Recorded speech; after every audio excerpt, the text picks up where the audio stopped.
Halo teman-teman semua, halo Ibu Aisyah selaku dosen pengampu mata kuliah pendidikan Pancasila kelas 5. Perkenalkan saya Immanuel Shan dengan NIM 210802446 dari Fakultas MIPA. Dalam video ini saya akan menjelaskan kerukunan antar umat beragama yang dibagi ke dalam 5 sub pokok bagian, yaitu definisi kerukunan dan umat beragama, 2. Tujuan terciptanya kerukunan umat beragama, 3. Faktor pendorong terciptanya kerukunan umat beragama, 4. Faktor penghambat terciptanya kerukunan umat beragama, dan terakhir yaitu yang kelima, menjaga kerukunan antar umat beragama. Kerukunan umat beragama adalah hal yang sangat penting untuk mencapai sebuah kesejahteraan hidup di negeri ini.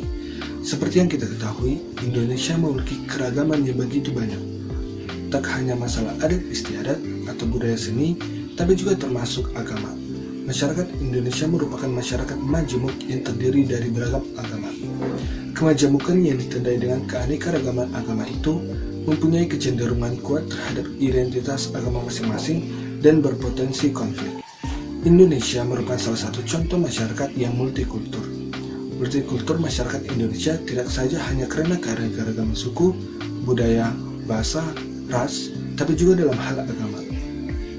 Agama yang diakui oleh pemerintah Indonesia adalah agama Islam, Kristen Protestan, Katolik, Hindu, Buddha, dan Konghucu. Dari agama-agama tersebut, terjadilah perbedaan agama yang dianut masing-masing masyarakat Indonesia. Dengan perbedaan tersebut, apabila tidak terpelihara dengan baik, bisa menimbulkan konflik antar umat beragama yang bertentangan dengan nilai dasar agama itu sendiri yang mengajarkan kepada kita kedamaian, hidup saling menghormati, dan saling tolong-menolong. Kerukunan berasal dari kata rukun. Dalam Kamus Bahasa Indonesia, Departemen Pendidikan dan Kebudayaan cetakan ketiga tahun 1990, artinya rukun adalah perihal keadaan hidup rukun atau perkumpulan yang berdasarkan tolong-menolong dan persahabatan. Secara etimologi kata kerukunan itu pada mulanya adalah dari bahasa Arab, yakni rukun yang berarti tiang dasar atau sila. Jamak rukun adalah arkan. Sedangkan yang dimaksud kehidupan beragama ialah terjadinya hubungan yang baik antara penganut agama yang satu dengan yang lainnya dalam satu pergaulan dan kehidupan beragama dengan cara saling memelihara, saling menjaga, serta saling menghindari hal-hal yang dapat menimbulkan kerugian atau menyinggung perasaan. Dalam bahasa Inggris disepadankan dengan harmonious atau concord. Dengan demikian, kerukunan berarti kondisi sosial yang ditandai dengan adanya keselarasan, kecocokan, atau ketidak berselisihan, harmony concordance. Dalam literatur ilmu sosial, kerukunan diartikan dengan istilah integrasi. Lawannya disintegrasi, yang berarti the creation and maintenance of deserved patterns of interactions among autonomous units. Kerukunan merupakan kondisi dan proses tercipta dan terpeliharanya pola-pola interaksi yang beragam di antara unit to ensure or subsystem yang otonom. Kerukunan mencerminkan hubungan timbal balik yang ditandai dengan sikap saling menerima, saling mempercayai, saling menghormati, dan menghargai, serta memakai kebersamaan.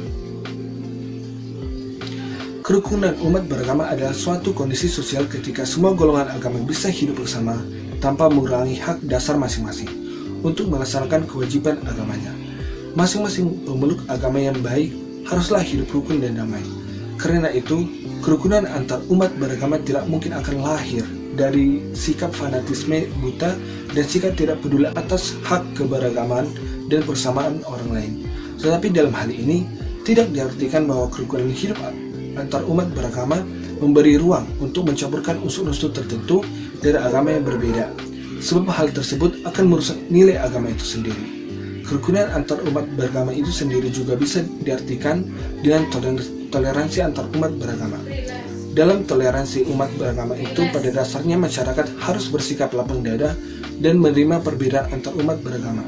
Dengan demikian, kerukunan antar umat beragama merupakan salah satu tongkat utama dalam memelihara hubungan suasana yang baik, damai, tidak bertengkar, tidak gerak, bersatu hati, dan bersepakat antar umat beragama yang berbeda agama untuk hidup rukun. Seperti yang dijelaskan dalam pasal 1 ayat 1 Peraturan Bersama Menteri Agama dan Menteri dalam nomor 9 dan nomor 8 tahun 2006 tentang pedoman pelaksanaan tugas kepala daerah, wakil daerah, dalam pemerahan kerukunan umat beragama, pemberdayaan forum kerukunan umat beragama, dan pendirian rumah ibadat. Kerukunan antar umat beragama adalah sesama umat beragama yang dilandasi toleransi, saling pengertian, saling menghormati, menghargai kesetaraan dalam pengalaman ajaran agamanya, dan kerjasama dalam kehidupan bermasyarakat, berbangsa, bernegara di dalam negara kesatuan Republik Indonesia. Berdasarkan Pancasila dan Undang-Undang Dasar Negara Republik Indonesia tahun 1945, ada 5 kualitas kerukunan umat beragama yang perlu dikembangkan, yaitu nilai legalitas, keharmonisan, kedinamisan, kreativitas, dan produktivitas. Pertama, kualitas kerukunan hidup umat beragama harus mempresentasikan sikap religius umatnya. Kedua, kualitas kerukunan hidup beragama harus mencerminkan pola interaksi antar sesama umat beragama yang harmonis, yakni hubungan yang serasi, senada, dan seirama, tenggang rasa, saling menghormati, saling mengasihi, saling menyayangi, saling peduli yang didasarkan pada nilai persahabatan, kekeluargaan, persaudaraan, dan rasa sepenanggungan. Ketiga, kualitas kerukunan hidup berumat beragama harus diarahkan pada pengembangan nilai-nilai dinamik yang direpresentasikan dengan suasana yang interaktif, bergerak, bersemangat, dan gairah dalam mengembalikan nilai kepedulian, kearifan, dan kebajikan bersama. Keempat, kualitas kerukunan hidup beragama harus diorientasikan pada pengembangan suasana kreatif, suasana yang mengembangkan gagasan, upaya dan kreativitas bersama dalam berbagai sektor untuk kemajuan bersama yang bermakna. Kelima, kualitas kerukunan hidup beragama harus diarahkan pula pada pengembangan nilai produktivitas umat. Untuk itu, kerukunan ditekankan pada pembentukan suasana hubungan yang mengembangkan nilai-nilai sosial praktis dalam upaya mengentaskan kemiskinan, kebodohan, dan ketertinggalan, seperti mengembangkan amal kebijakan, bakti sosial, badan usaha, dan berbagai kerjasama sosial ekonomi yang mensejahterakan umat. Dalam menciptakan kerukunan umat antar umat beragama dapat dilakukan dengan cara sebagai berikut. 1. Saling tenggang rasa dan menghargai toleransi antar umat beragama. 2. Tidak memaksakan seseorang untuk memeluk agama tertentu. 3. Melaksanakan ibadah sesuai dengan agamanya. 4. Mematuhi peraturan keagamaan baik dalam agamanya maupun peraturan negara atau pemerintah. 5. Saling menghormati. 6. Kebebasan beragama. Setiap manusia mempunyai kebebasan untuk menganut agama yang disukai, serta situasi dan kondisi yang memberikan kesempatan yang sama terhadap semua agama. 7. Menerima orang lain apa adanya. Setiap umat beragama harus mampu menerima seseorang apa adanya dengan segala kelebihan dan kekurangannya. Melihat umat yang beragama lain tidak dengan persepsi agama yang dianut. 8. Berpikir positif. Menurut Durkheim, kerukunan adalah proses interaksi antara umat beragama yang membentuk ikatan-ikatan sosial yang tidak individualis dan menjadi satu kesatuan yang utuh di bawah peran tokoh agama, tokoh masyarakat, maupun masyarakat yang mempunyai sistem serta memiliki bagian-bagian peran tersendiri, yaitu seperti pada umumnya yang terjadi di lingkup masyarakat lain. Durkheim mengatakan bahwa penghapusan diskriminasi menuju kemerdekaan berkeyakinan membutuhkan beberapa prasyarat, antara lain pengakuan dan penghormatan atas pluralisme merupakan syarat mutlak untuk mewujudkan kerukunan.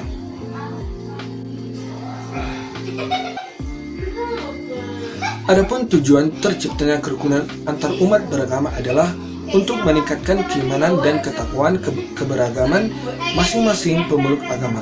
Masing-masing penganut agama adanya kenyataan agama lain akan semakin mendorong untuk menghayati dan sekaligus memperdalam ajaran-ajaran agamanya, serta semakin berusaha untuk mengamalkannya. 2. Untuk mewujudkan stabilitas nasional yang mantap. Dengan terwujudnya kerukunan hidup beragama, maka secara praktis ketegangan yang ditimbulkan akibat perbedaan paham yang berkepangkal pada keyakinan beragama dapat dihindari. 3. Menunjang dan mensukseskan penggunaan dari tahun ke tahun, pemerintah senantiasa berusaha untuk melaksanakan dan mensukseskan pembangunan dari segala bidang. Usaha pembangunan akan sukses apabila didukung dan ditopang oleh segala lapisan masyarakat. 4. Memelihara dan mempererat rasa persaudaraan. Rasa kebersamaan dan kebangsaan akan terpelihara dan terbina dengan baik bila kepentingan pribadi atau golongan dapat dikurangi. Sedangkan dalam kehidupan beragama sudah jelas kepentingan kehidupan agama sendiri yang menjadi titik pandang kegiatan.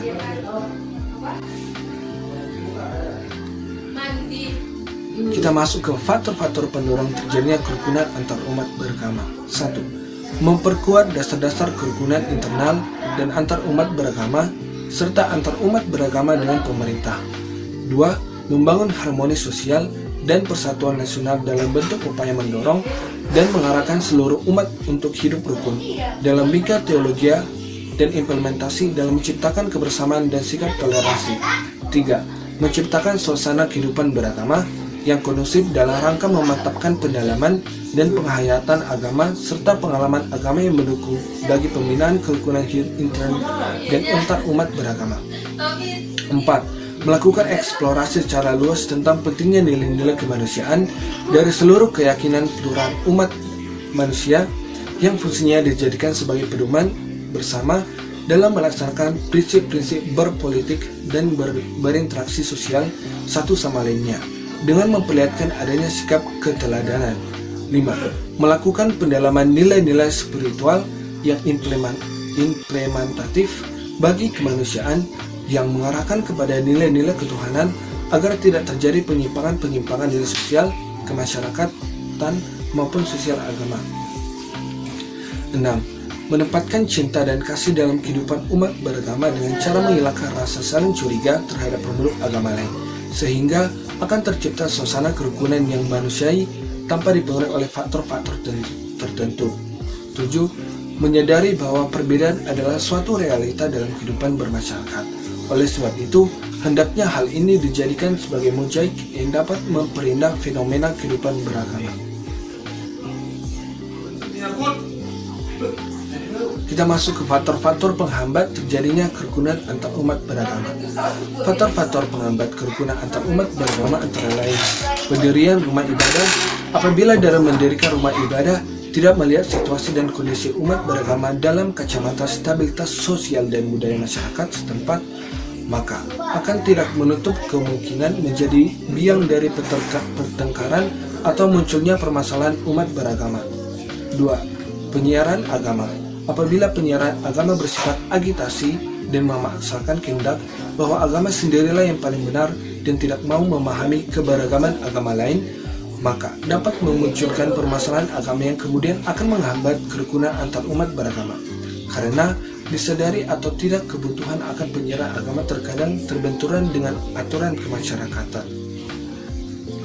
3. Perkawinan beda agama. Perkawinan beda agama disinyalir akan mengakibatkan hubungan yang tidak harmonis, terlebih pada anggota keluarga masing-masing pasangan berkaitan dengan perkawinan, warisan dan harta benda, dan yang paling penting adalah keharmonisan yang tidak mampu bertahan lama di masing-masing keluarga. 4. Penodaan agama. Melecehkan atau menodai doktrin suatu agama tertentu. Tindakan ini sering dilakukan baik perorangan ataupun kelompok. Meski dalam skala kecil, baru-baru ini penodaan agama banyak terjadi baik dilakukan oleh umat agama itu sendiri maupun dilakukan oleh umat agama lain yang menjadi provokatornya. 5. Kegiatan aliran sempalan. Suatu kegiatan yang menyimpang dari suatu ajaran yang sudah diyakini kebenarannya oleh agama tertentu, hal ini terkadang sulit diantisipasi oleh masyarakat beragama sendiri. Pasalnya, akan menjadikan rancu di antara menindak dan menghormati perbedaan keyakinan yang terjadi di dalam agama ataupun antar agama. 6. Berebut kekuasaan. Saling berebut kekuasaan masing-masing agama akan saling berebut anggota atau jemaat umat, baik secara intern antara 34 umat beragama maupun antar umat beragama yang berbanyak kekuasaan. 7. Beda penafsiran. Masing-masing kelompok di kalangan antar umat beragama mempertahankan masalah-masalah yang prinsip, misalnya dalam perbedaan kitab suci ajaran-ajaran agama lainnya, dan saling mempertahankan pendapat masing-masing secara fanatik dan sekaligus menyalahkan yang lainnya. 8. Kurang kesadaran. Masih kurang kesadaran di antara umat antar umat beragama dari kalangan tertentu menganggap bahwa agamanya yang paling benar. Misalnya, di kalangan umat Islam yang dianggap lebih memakai agama dan masyarakat Kristen menganggap bahwa di kalangannya benar. Kita masuk ke menjaga kerukunan antar umat beragama sebagai aplikasi dari semua materi yang kita bahas. Salah satu prasyarat terwujudnya masyarakat yang modern yang demokratis adalah terwujudnya masyarakat yang menghargai kemajemukan atau pluralitas dan bangsa serta mewujudkannya dalam suatu keniscayaan. Untuk itulah kita harus saling menjaga kerukunan hidup antar umat beragama. Secara historis, banyak terjadi konflik antar umat beragama, misalnya konflik di Poso antar umat Islam dan umat Kristen. Agama di sini terlihat sebagai pemicu atau sumber dari konflik tersebut. Sangatlah ironis konflik yang terjadi. Padahal suatu agama pada dasarnya mengajarkan kepada para pemeluknya agar hidup dalam kedamaian, tolong-menolong, dan juga saling menghormati. Untuk itulah, marilah kita jaga tali persaudaraan antara sesama umat beragama. Konflik yang terjadi antara umat beragama tersebut dalam masyarakat yang multikultur adalah menjadi sebuah tantangan yang besar bagi masyarakat maupun pemerintah. Karena konflik tersebut bisa menjadi ancaman serius bagi integrasi bangsa jika tidak dikelola secara baik dan benar. Supaya agama bisa menjadi alat pemersatu bangsa, maka kemajemukan harus dikelola dengan baik dan benar. Maka diperlukan cara yang efektif, yaitu dialog antar umat beragama untuk permasalahan yang mengganjal antar masing-masing kelompok umat beragama. Karena mungkin selama ini konflik yang timbul antara umat beragama terjadi karena terputusnya jalinan informasi yang benar di antara pemeluk agama dari satu pihak ke pihak lain, sehingga timbul prasangka negatif. Sekian materi yang dapat saya jelaskan. Saya Imam Nusair pamit undur.